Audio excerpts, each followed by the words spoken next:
Last time I traveled to Entebbe, I'm sure I'm butchering that name, in Uganda, I had to show evidence on my WHO vaccination card of yellow fever inoculation upon entry. Why are people acting like this passport is a new thing? I actually talked about this somewhat extensively on Bridget Fettis's podcast a couple weeks ago. I'm not going to go through it here, but basically, one of the answers is, a few things. Being asked to be vaccinated to travel someplace that is not your home to protect the lives of the people who already live there is very different from being told that you may lose rights and privileges to live in your own home the way you've been living before. That said, legitimate pandemic does potentially change some of that thinking. And the yellow fever vaccination is a decades-old traditional vaccine with literally decades of health and safety data. Safety and efficacy data behind it, which makes it a very different vaccine. And this was my point actually to Bridget as well. I had to require all of my students to have yellow fever and some other, but yellow fever vaccination in particular. That was the only one that I had to get, and we had to get, and then I had to require my students to get when I would take them deep into the Amazon. There's literally a military checkpoint where you show your card, and if you don't have it, you get turned back. Frankly, the responsibility for you as someone coming into a space to help keep the local population safe is a very different situation. Yeah, it is a very different situation. In effect, you have the right to make rules for people coming in. Of course, that that's make what borders sense. are. Right. Yeah.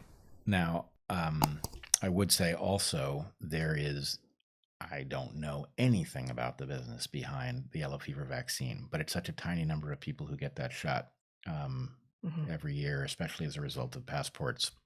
And I don't know about vaccines, but if they're patented the same way, it's literally been in production for many, many decades. So it must be out of patent. I got it as a kid. Well, no, I know it's been in use since I can't remember now. It's been a couple of weeks, but it's like 1930s, 1940s. Yeah, it's way before you were a kid. So well, my point is, I don't know if patents work differently for vaccines or what, but I don't think that there's a huge profit to be made. Right. I don't think there's a huge profit to be made because you'll have lots of manufacturers. And the one thing I don't know is whether or not the yellow vaccine is still the yellow fever vaccine. Sounds like you have established that it's the same vaccine. Yeah.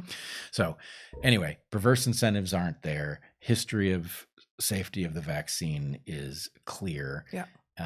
And so anyway, and it's, it's a requirement to go to X, Y, or Z place. I should say being required to carry papers to walk around your own country, that is, there's a lot of bad historical precedent there. Yeah. And it's not the same as being forced to have a driver's license to drive or to have a yellow fever vaccination card to enter, Ecuador or, whatever. Well, it's just not the same. And we have, clear evidence of perverse incentives and a massive profit to be made for requiring everybody. I would also point, if you'll go back to one of our early live streams, we talked about this issue of what I called monkeying with the baseline. Oh, yeah. And by forcing everyone to get vaccinated, they are also monkeying with the baseline with respect to our ability to establish what the consequences actually are. That in effect, if you did have universal vaccination, then you don't have a control group. So it won't be quite universal. But if they can get close, then it also means we can't quite test the question of what happened. Yeah. Two more, I think, sort of follow-ups to that question from the same person, or just comments.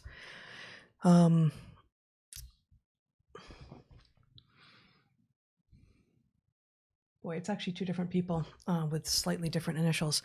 So that person says, I'd rather roll the dice with my Pfizer shots than get COVID and see those long-term health effects. They don't seem awesome.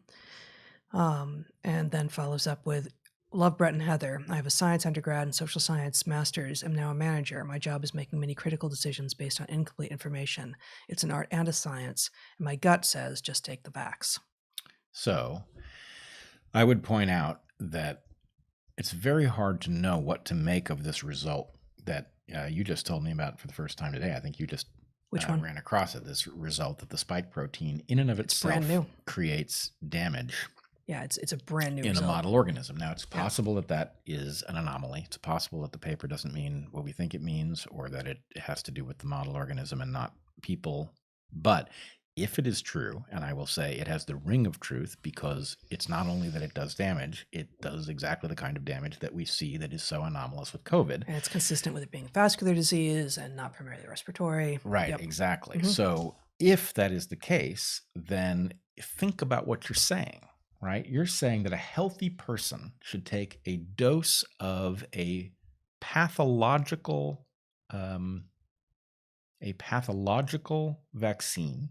So I'm not saying that this is the case. I'm saying if it is the case, Mhm. then a vaccine that creates spike protein that itself induces damage is an acceptable risk to avoid the same kind of damage from the virus. Now, I'm not discounting how serious this virus damage is. It's very serious, and it has been practically a mantra since the beginning of these live streams.